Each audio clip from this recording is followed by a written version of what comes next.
All right. I think for those that have joined in respect of your time, we'll get started with the live session.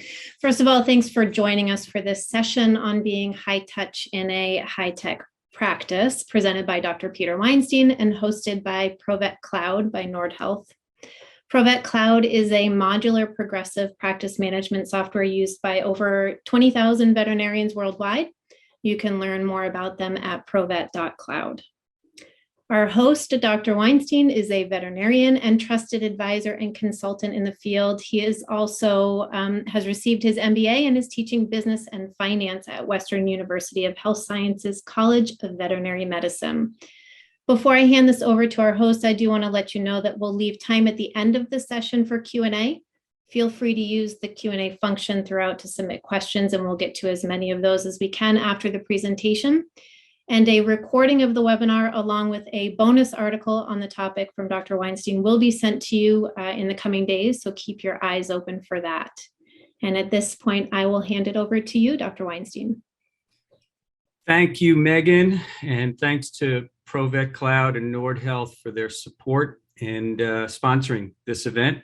And thanks to all of you for joining us today and sharing your time with me. And I'm looking forward to sharing my time with you.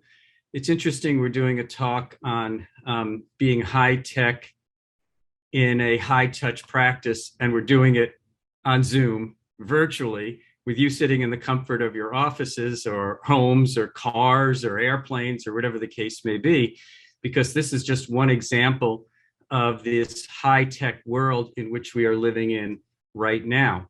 Now, the veterinary profession has slowly moved into the 20th century. And yes, I intentionally said 20th century.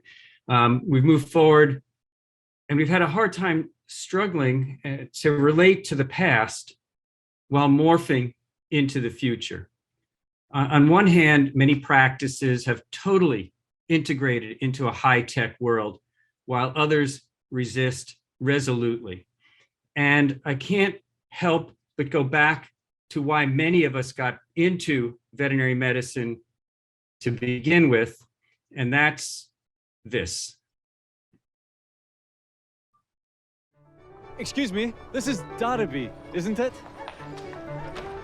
Mr. Harriet? Yes, sorry I'm late. I'd almost given up on you. I'm Farnan, Siegfried.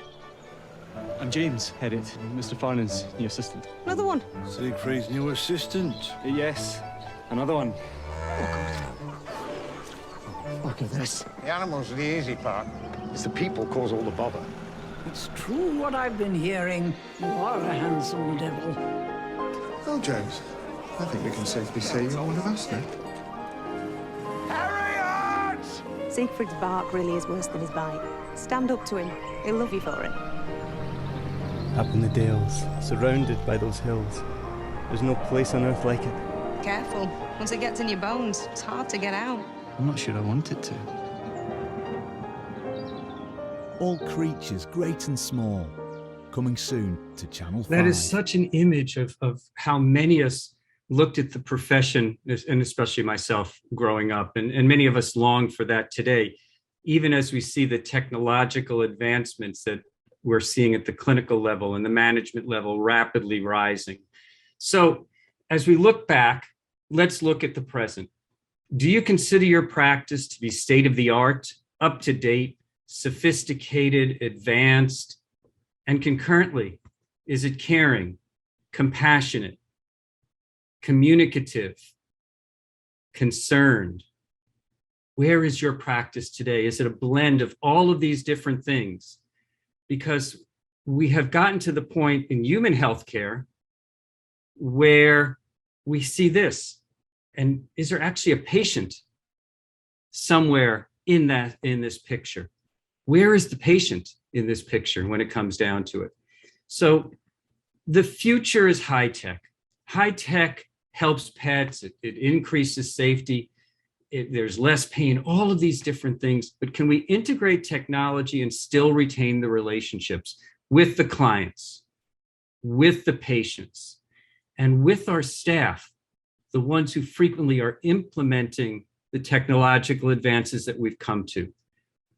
we need to continue to look to integrate technology to differentiate ourselves as practitioners and to stay up with the changes that are going on around us. So can we integrate technology and be high tech while concurrently being high touch?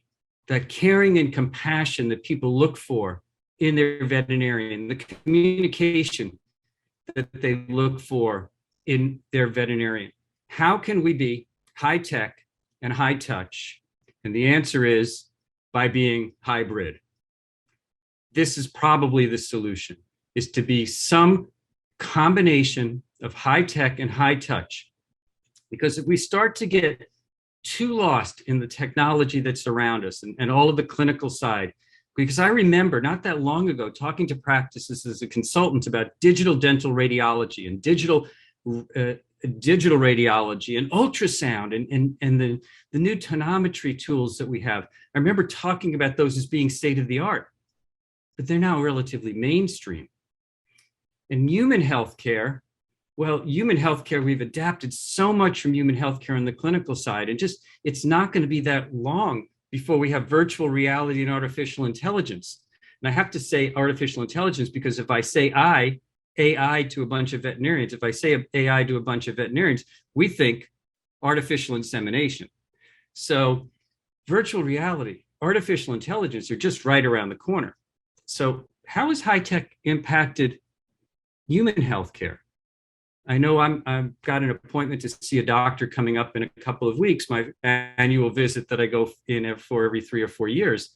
And the last time I was in, I don't think the doctor did anything more than put a stethoscope on me. I mean, we're not even having doctors touch us as clients any longer when we go in for human healthcare. Now, is that a direction we want to head to in veterinary medicine? Has the physical exam, and I want to emphasize physical, been replaced by the computer exam? Is that good? Is that bad? What can we expect next? Because on the clinical side in veterinary medicine, we've got MRIs, we've got CTs, we've got linear accelerators, we've got more advanced diagnostic testing. We can now diagnose cancer or even predict cancer with blood tests, and we can create customized cancer therapies and laparoscopy and arthroscopy. And then to talk about shockwave and lasers, and it sounds like Star Wars that we've entered into in veterinary medicine. But they do come with benefits. There's a lot of benefits to these upsides in growing the technology that we use, become faster and safer. Our patients are living longer. There's less pain, less bleeding. And sometimes with the diagnostics that we have, we actually can start to treat sooner because we can diagnose earlier. So we have to think about all of these amazing benefits of the technology we're integrating. And as we walk around the exhibit halls, looking at the next bright, shiny object that we as veterinarians want to buy, and don't tell me you haven't walked around an exhibit hall and looked at all the bright, shiny objects that are there. When we look at them, are we also looking on the soft side of things? Are we looking at the client side of things? Because high tech on the patient side, on the clinical side, allows us to be more in touch with the patient's health. But on the other hand, technology on the client service side has grown just as rapidly. But clients have also become more demanding. They have greater needs, greater wants, greater expectations. They want things the way they want them. They want their client experience. Are we giving them the client experience they want? Or are we trying to give them the client experience that we want? So what does the future look like when it comes down to the client experience? Is the receptionist of the future a more modern phone tree? And that helps to take some of the pressure off of our client service team, doesn't it, by having these phone trees? But I don't know about you, but some of these phone trees drive me crazy. All I do is hit 0 the minute I get into a phone tree, hoping to get a live body. So phone trees do take some of the pressure off of client service, but do they drive clients up a tree yearning for someone to talk to? On the other hand, could we be heading towards the receptionist of the future being a robot? What about chatbots? How many of you integrated chatbots into your websites or your practices at all? What will client service look like in the future? I just want to pose that at you, because this client service side of things, as we move more technologically, how do we keep that warm, fuzzy feel that Crystal at the front desk provided when we're adding more and more technology and access to technology to our practices? Think about the fact that we've now integrated wearables, which bridge health and communication. With other technologies on the forefront, this allows doctors to monitor patients and clients to monitor their pets just as well. And this bridges that high tech and high touch in many ways, because it allows the clients to feel like they're a part of their pet's care and their pet's identification. And I'm sitting here with an Apple Watch, and every once in a while I check my pulse and I check my EKG on it. So I have my own wearable. We as people have Fitbits and watches that help monitor our health. And we're seeing more and more of that integrated into the health of our patients as well. Are you using some of these wearables to help you as a clinician? I had a golden retriever who had a heart murmur, and we had a wearable on him to monitor some of the things that were going on. So here's another example of high tech and high touch that allows us to bridge that communication. Probably more so than any other technology during COVID that started to grow was telehealth, telemedicine, teletriage, telefriend, whatever you want to call it.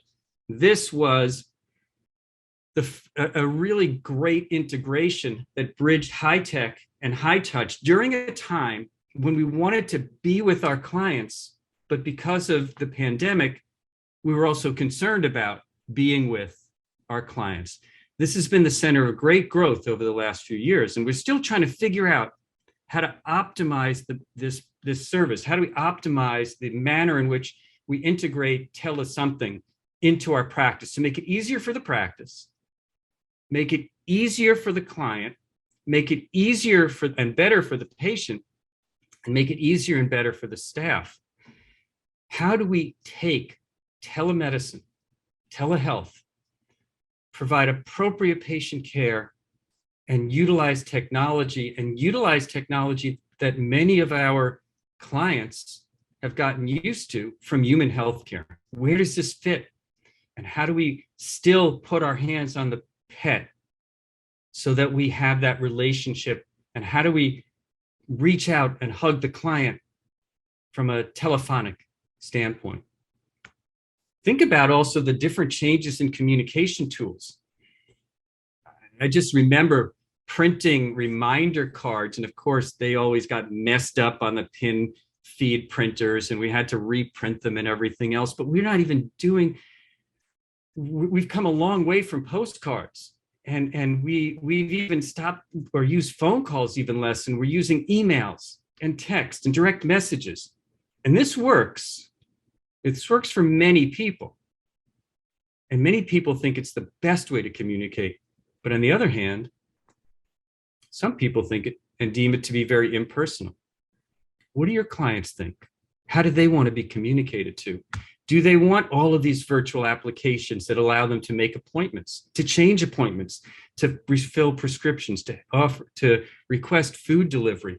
You can make appointments online. You can fill and refill prescriptions online. You can have everything delivered to your house, even in some cases, same day prescriptions. You can order your diets and have them delivered to my house, your house. Yeah, and when I said my house, I wasn't kidding, because I do have my dog's dog food sent to the house. And we have the bird's bird food sent to the house. And I have used online appointment books to make appointments for the optometrist, for the doctor. Are you using these tools? How are your clients accepting them? How have they eased or made more difficult or made easier for your staff when it comes down to it? And what's next? Are we going to have the ability for blood samples to be collected at home and sent off? Urine samples. I know you can buy these diagnostic urine samples on Amazon that will allow you a pet owner to see what's wrong with their pet. Do they have a clue what it means? No. I know that they've started to get into phone-based EKGs, and I'm pretty sure that the Apple Watch is going to be doing blood pressure, EKGs, glucose monitoring down the road. What are we going to have in terms of these virtual applications Some of the ultrasounds are as small as an iPhone. I have seen a phone-based stethoscope actually put the bell on the chest and you can listen to it through your phone. Otoscopes that work through a phone. With all of the resources clinically and service-wise, are we going to start to create a gap between the clients and our profession? Because our profession has always been recognized. Are we getting lost in the cloud? Are we getting lost in the cloud? Or is the cloud going to provide us new resources to improve our relationships? When we talk about PIMS, Practice Information Management System software, I remember the first cloud-based software that I became aware of that was trying to integrate itself into veterinary practices. And so many practices wouldn't accept the cloud as a storage or even a source for the software. And they actually had to have a backup, a physical backup, not just in the cloud, but in the practice to make that the practitioners happy that they had the data on site. So look at all that's necessary for server-based and think about how simple cloud-based. So PIMS have also progressed from servers and networks and spaghetti that's yellow and blue to cloud-based, from worrying about cat hair in the fans to worrying about bandwidth of the internet, from hard drive and external drive storages that you had to take home with you at night. You know, how many of us actually backed up the data every day? And how many actually of us actually checked that the data was backing up when we brought it home with us every day, to this nebulous image that we call the cloud? I would suggest we start to think more and more about cloud-based software systems, because in the same way that you can do a Zoom call from your car, you can access your data on your practice from your car, from your airplane seat with a cloud-based system. So think about it from that standpoint.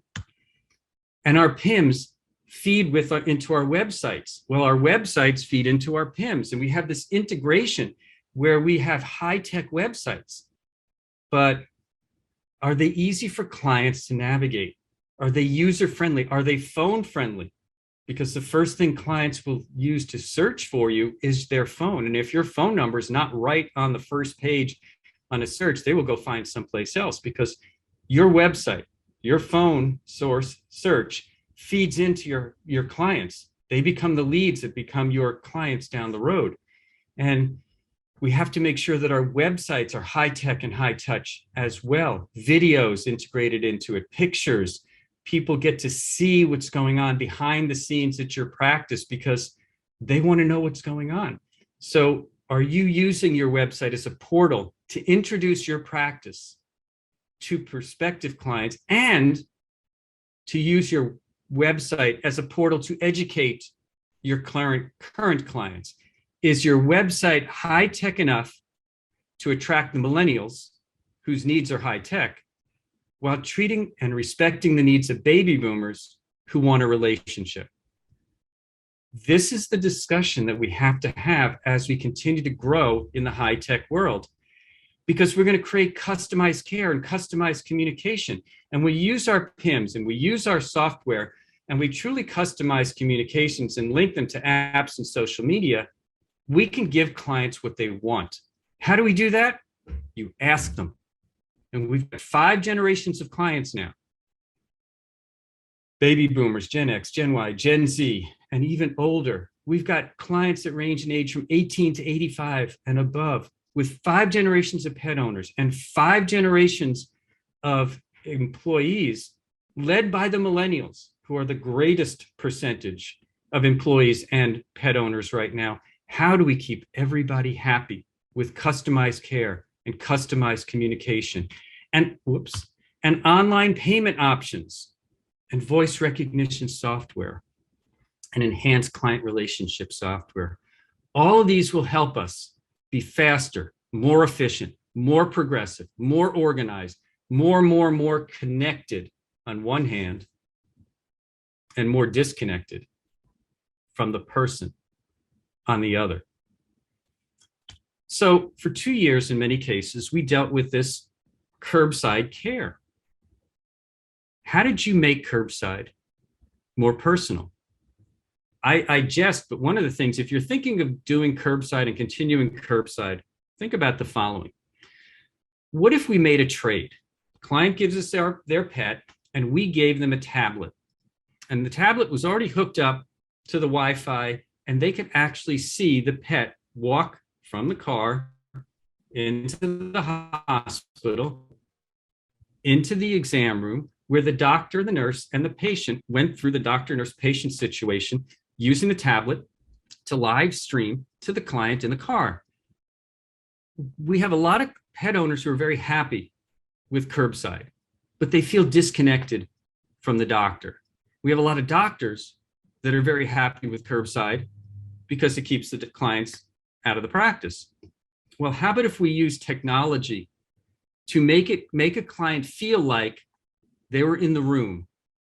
And at the end, the client has a choice. They can get a tablet or they can get their pet back. And at the very end, that's we swap out the client, tablet, pet, and payment. But we've allowed the client to be a part of the experience while sitting in their car, or we could even do it at home. We use telemedicine, but we could use teleeducation by having the client watch that exam at home on a drop-off, or from that standpoint. Think about how you can make curbside more personal if you're going to, or maybe you've done it already. Maybe you have already integrated Star Wars technology. But being cool can also be perceived as being cold. I want you to always be thinking about both sides of the equation, because the cooler we get, the colder we can get. Do you know what your clients want? With all of the technology surrounding us, we need to understand what clients want and give it to them. We are a service industry. We're a healthcare provider within a service industry. We don't compete with human healthcare, with dentistry. We compete with vacations, Air Jordans, and big screen TVs. We have 5 generations of clients with different needs. Can we meet their needs? Can we meet their pets' needs? And can we meet our practice needs and our staff needs? What is it going to take to do that? Because this client, this baby boomer with their lifelong friend, really wants that warm, fuzzy feel. They want a phone call back. They want to talk to Crystal or Patty. They want to talk to Sharon. They want a live body. They don't want to talk to Siri and Alexa. Maybe at home, every once in a while, they'll use Siri or Alexa or Google, tell me this. As a baby boomer, I like a little bit of both.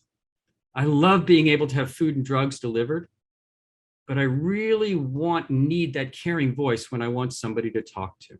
I use both technologies. What do your clients want? Have you asked this client, the baby boomer, how they wanted to be communicated with?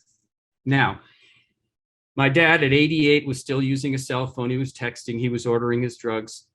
He was progressive from that standpoint, but he still used the phone to make reservations at the restaurants. He hadn't quite figured out open table. How do your clients want to deal, your baby boomer clients want to deal from a communication standpoint? On the other hand, I have 2 millennial children who text to each other sitting in the back seat of the car. They could talk to one another, but they text back and forth. So I got to the point that I text from upstairs to downstairs within the house when they're at home. They do everything online or with their phone. And in fact, if I say, why don't you call? They say, that's sacrilegious, we don't call. Brianna, who's a millennial living in Texas, she works in the high-tech industry. She works with a company that has cloud-based software. She's so connected, I think that her hand stops at her wrist and her phone starts there. On the other hand, Brooke, who's a veterinary student at Oregon State, she spent 2 years learning virtually, taking tests virtually, and she has learned how to use technology to become a veterinary student. This generation of veterinary students is totally integrated. So I find myself texting them saying, is this a good time to call? And maybe that's what we need to be doing with our millennials. But what does Brianna, what does Brooke want as a millennial. How do they want their food delivered? How do they want their medications delivered? How do they want to make appointments? They just got done binge watching Breaking Bad, and it's 3 a.m, and they realize it's time to make an appointment for their pet's next visit. Well, they don't want to call because nobody's going to be there at 3 a.m. They want to go online and make that appointment. They have a prescription that needs to be refilled. They want to go online and get a refill of that prescription. They want to have auto subscriptions of products that are constantly being resent to their house. So if they can have a bag of food every 6 weeks, drop shipped to their house, that's what they want. Think about what Amazon Prime has done to us and for us. So people can get in the way, people can be supportive, but we have to look at progress. People sometimes are the barrier, bandwidth sometimes is the barrier. And depending upon where your practice is, bandwidth could be the biggest barrier.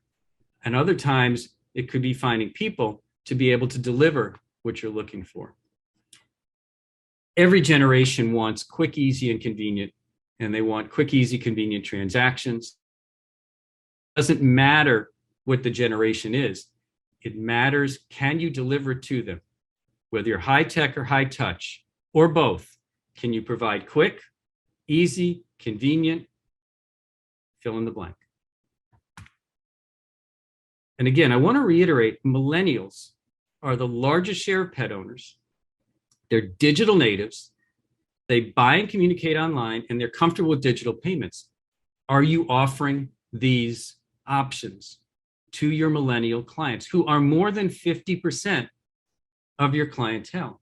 Have you adopted your practice to the demographics that you serve?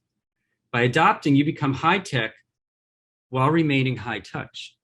If you ask your clients how they want to be communicated with, you're being high touch. If you actually do it, you're being high tech. Ask your clients how they want to be communicated with and then deliver it. Because they're going to ask themselves, am I getting my money's worth? Am I getting value? If the high tech saves them time, saves them money, and they get a value proposition, they will buy into the high tech. On the other hand, if they're being put on hold longer, if there's longer response time, if they feel that they've lost some communication, maybe they won't refer your practice.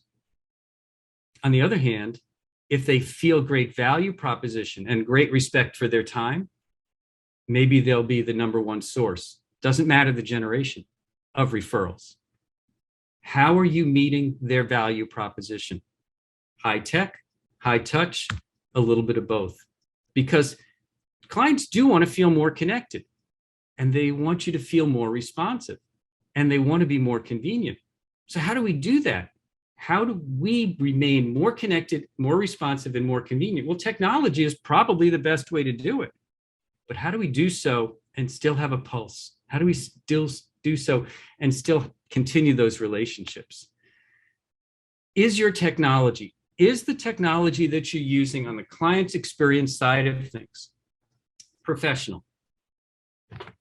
Is it easy to use? Try it yourself sometime. We often see the end product of technology, but we really should be looking at trying it ourselves. Is it easy to use? Is it inexpensive? Or is it just an added expense? Is it friendly? Is it convenient? Is it desirable? How is your technology within your practice? Ask your clients. They're your critics. Ask your staff to help you choose these, because staff satisfaction and well-being can be enhanced with high tech. Many of your staff are millennials themselves. If it makes your staff's job easier, it's good. If it stresses out your staff because of its complexity, it's bad. If it duplicates something that you're already doing and you can't eliminate a step, it's bad. If it streamlines, eases, saves, or speeds, it's good. If the ROI is happier clients, less stressed staff, and more profitability, it's good. Because we're moving from this world, this classic receptionist world, where everything was done with paper and people and pens and everything else, to this online, web appointments, reminders, follow-ups, education, digital medical records. Yeah, we aren't fully electronic medical records. In fact, I'm guessing we're 50 to 60%. There's a lot of paper light practices out there. Telehealth, this is the future. But how does the future and the past come together?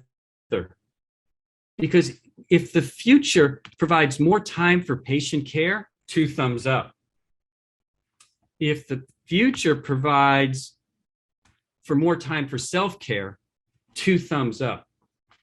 Which of these services will free up time for the staff to focus on relationships and patient care? If you can replace a task with technology and it gives you more time for clients and patients, that's good. And if it allows more time for you to catch your breath, even better. So let's take a look, just a quick summary of some of the tech tools. Are your medical records digital? Are you still using paper records? What is it going to take to become more paperless within your practice? Are you using online appointment scheduling? How much time does your staff spend making appointments on the phone with a client? But if you're going to do online appointment scheduling, can you do it so that you gather enough information to ensure that when the client comes in, you know the reason for the appointment and you know more about the client from that standpoint? What about an online pharmacy? How does that integrate with your pharmacy and your pharmacy budgeting? Food ordering and delivery. Where does food fit into your convenience for your clients? Where does telemedicine fit in today, tomorrow, and in the future? And I have to believe we're using automated reminders, whether it's email, whether it's text, however you're using to communicate with your clients. And we should be using even greater tech services for education. Clients only absorb about 20% of what you tell them in the exam room. Are you sending them a hyperlink to a educational video that you've got on your website that you've created? So when you tell them not to feed or give food or water to their post-surgical dog after they get home for 2 hours, are you reminding them of that? Are you sending them a video?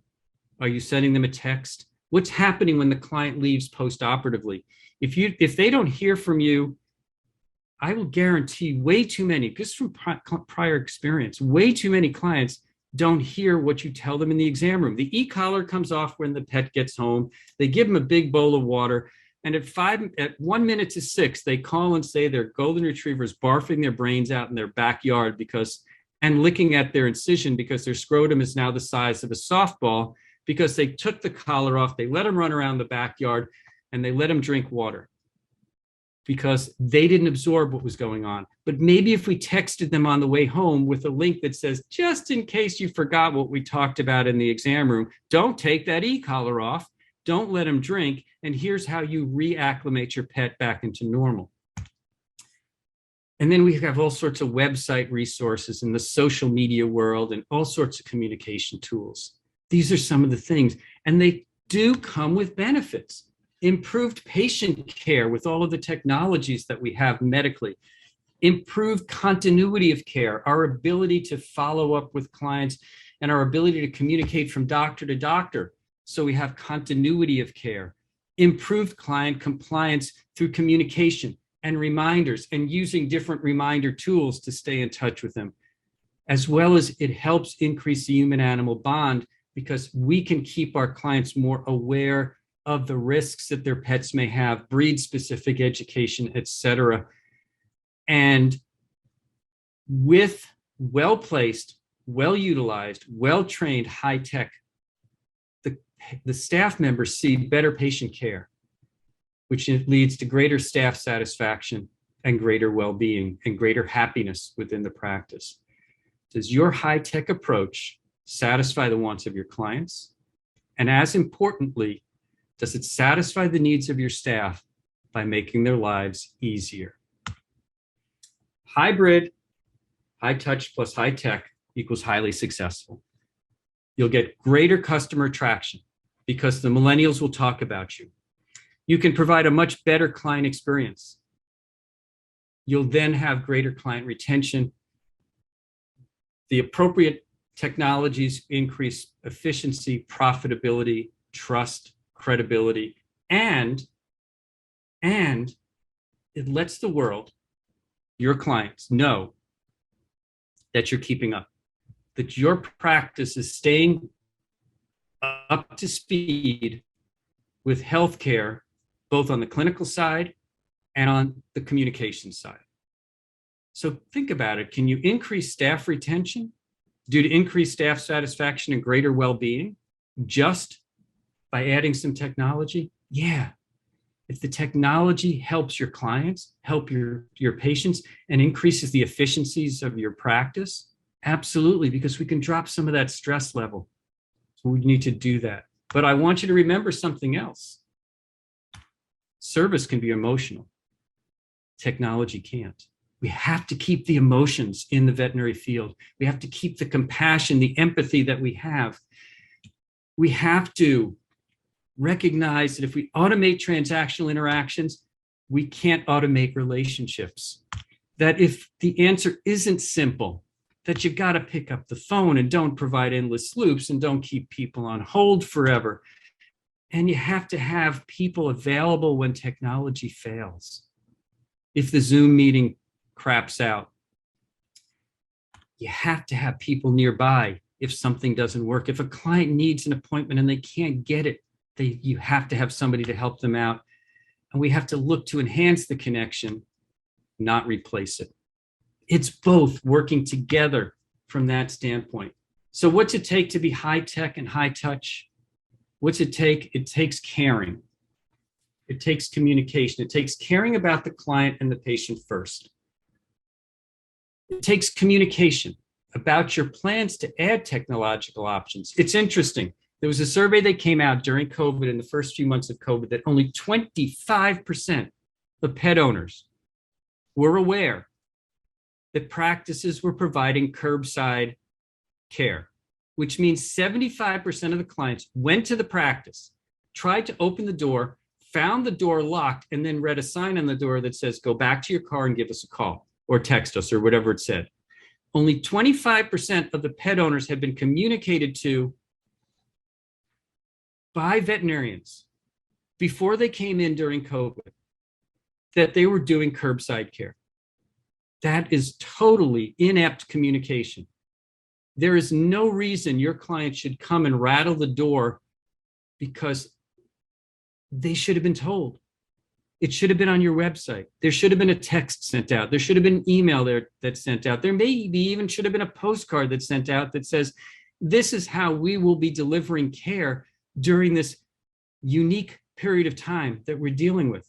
So if we're going to integrate and add new technologies to our practice, on the clinical side, brag about it. Let clients know about all the technologies that you're adding. On the communication side, let clients know about it too. Let clients know what telehealth is and telemedicine is. Let them know that you're going to be moving to an online appointment book to be convenient. Talk to them about the online pharmacy so they can get food and drugs delivered to their house from the convenience of their bed that they order it from. But you got to let them know ahead of time. Part of the technology is to use technology to communicate about the new technologies. Because by doing so and by caring, we can show understanding. We need to understand what clients want. We need to understand their needs and their desires. And we need to understand the different generations. And we have to provide clarity about where high tech works and where it doesn't. We have to understand clearly if something isn't working and maybe replace it or improve it or work on it. We have to have complete clarity as to why we want to integrate technology. And it's not just because it's cool, because cool is cool, but cool is cold. We have to have a clarity as to the why we're doing this. Why are we doing everything that we do? Because it's all about relationships, isn't it? Because relationships can be impacted by too much technology, and trust can be violated by too much technology. because trust most frequently comes from talk and touch. Talk and touch. Clear communication, talk and touch. To a client, it is still how much you care about them that will make them comfortable with your plans to be high tech. You have to show them how much you care about them and their pets as you move into a high tech world. So success comes from combining what you know with who you are. It comes from taking your personality to create trust and technology to ultimately strengthen that trust. It comes from understanding it's not how much you know or show, it's how much you show that you care. And don't forget about the benefits from this conversation with your staff. In high touch practices that have adopted high tech, they've been part of the discussion. They're part of the decision making.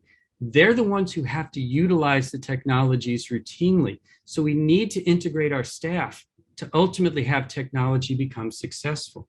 Because high tech may be a path to mental wellness when integrated and used appropriately, and when the staff is part of the decision making so they can understand the why. Here is why we want to do this.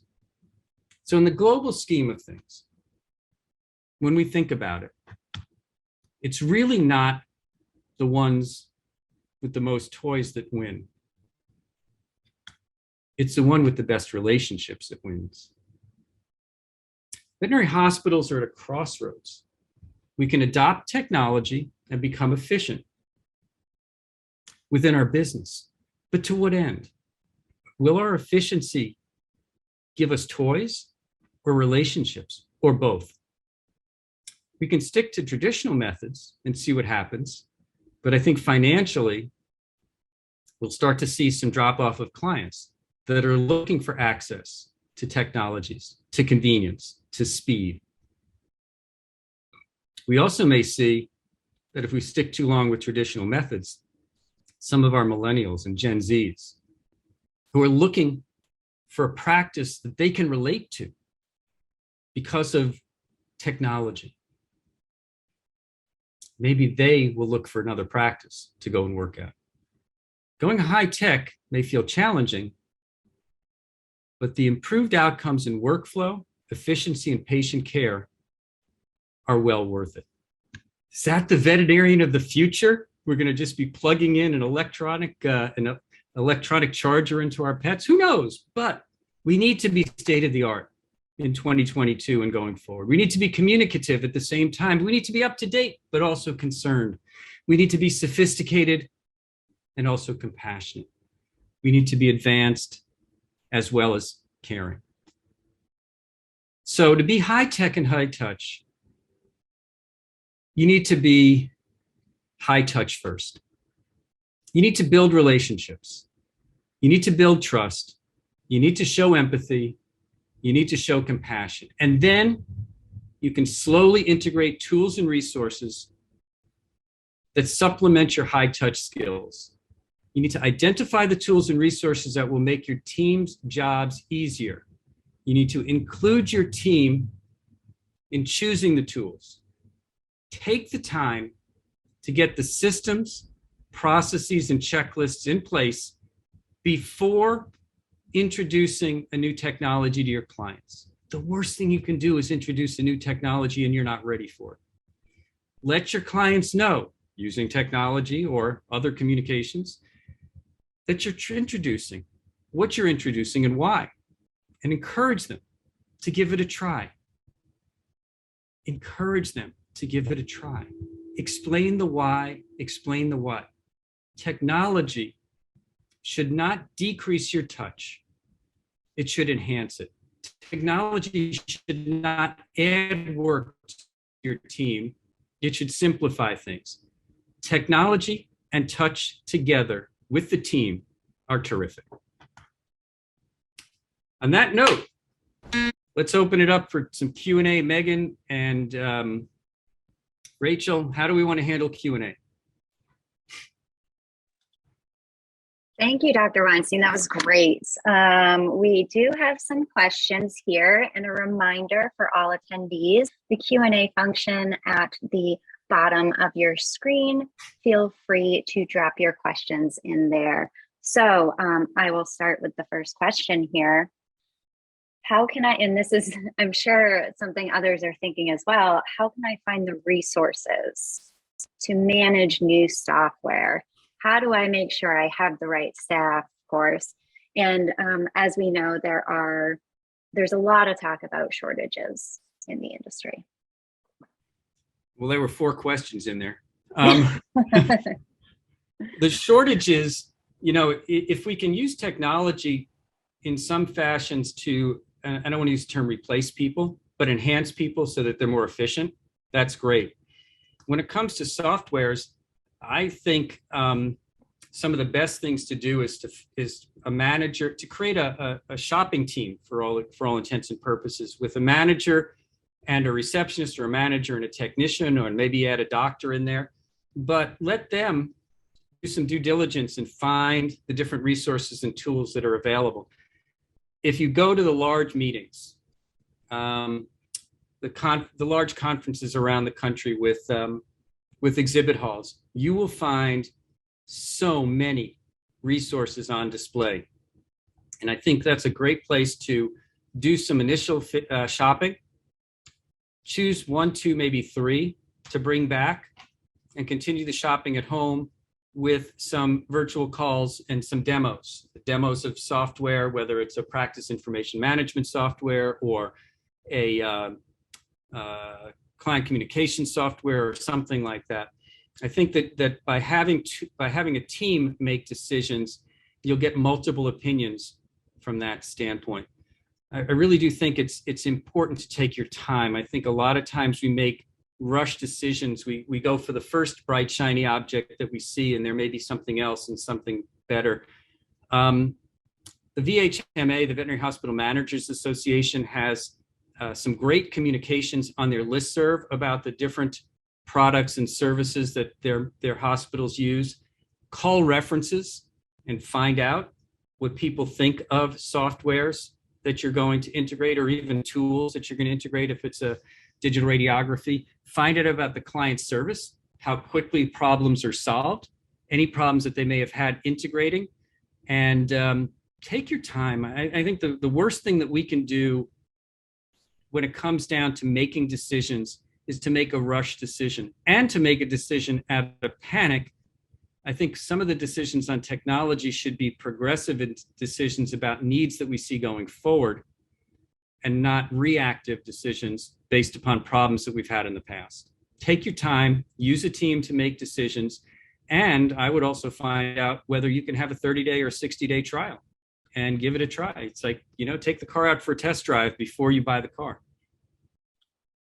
Great advice. I love the idea of pulling a team together from people with different roles in the practice to meet their needs. Another question, and I think this could be an easy or hard one. What's the most impactful high-tech thing my practice should be doing? What's the most anything that, to me, now I'm a veterinarian, but I built my practice on relationships. So I think any high-tech tool that helps enhance your communication to clients is what I would do first. I think what you want to do is build that relationship. So this is the client service side of things, is which tools can increase client compliance, increase patient visits, increase patient care, whether it's telemedicine, whether it is online appointments, whether it's online pharmacy. What you want to do is use the technology to help enhance relationships first. On the clinical side, some tools give you a higher immediate return on investment. I personally think a digital dental radiology unit will pay for itself in 6 months, and it also will increase the number of dentistries that you do. And it's not nearly as expensive as some of the other technological tools that are out there. But I really do think what you want to do is almost look at how quickly you can get a return on investment, how much time it's going to take to implement it and integrate it, whether it's going to slow down your practice or enhance your practice, and whether it can make it easier for your staff. And so again, if you're going to buy something and you're going to bring it on board, have a staff meeting that says, hey, Susie and Rachel and Megan had a meeting. They've come up with this idea for this product. We want to integrate it. Now let's talk about it as to why we want to bring it into the practice and how we're going to do so everybody learns, because you're going to talk now more about training, and training takes time. Well, right now we don't have a lot of time. But I do think that by looking at client service-based stuff, you're building that relationship. And once you build that relationship, your clients trust you. And once they trust you, they'll listen to some of the other things you want to bring on board. When I only hear from a doctor once a year, I haven't built a relationship. But if I can learn how to communicate with clients using technology on a regular basis so they know how much I care, then when I have a new change, when I have a new idea, they're more likely to accept it. Build relationships first, get tools on the clinical side that you can use and put into effect immediately, and that give you a quick return on investment, and that clients can understand. Clients understand radiographs. They understand maybe lasers from that standpoint. But there should always be a why. Why do I want to do this? What is in it for the client, the patient, and the practice? Great. Thank you. One final question, unless another comes in the last few minutes here. And it's a really good follow-up to your answer to the previous question, which is, how do I measure the efficacy of new software that gets implemented? Okay, so if we're looking at PIM software, practice information management software, the efficacy comes with, do you get out on time? There's a study done in human healthcare that doctors spend 2 to 3 hours a day writing medical records. Does your PIMS help you speed up medical record keeping? Does it help you track financial information so that you can use accurate and appropriate information to make decisions? Are the reports easy to find? Are the reports customizable? Can you use it for inventory control? So when you're looking at PIMS, what you're looking at the ability to do is take tasks that were people heavy and make them computer heavy so that it's not dependent. A PIMS should save you time and not cost you time. Now, other software, same thing. How long is the training? What's the learning curve to get it implemented? How many additional steps is it going to take, but how many steps is it going to save? And some of it is going to be efficiencies in terms of people getting work done more efficiently, whether it comes to making appointments. Think about how long it takes when a client calls the practice to answer the phone, pull a record, see if the pet's eligible to have a prescription refilled, ask the doctor if it's okay to be refilled, and then go through that process of refilling it, counting the pills, put them in a pill vial. Don't forget the cotton ball, the label, etc.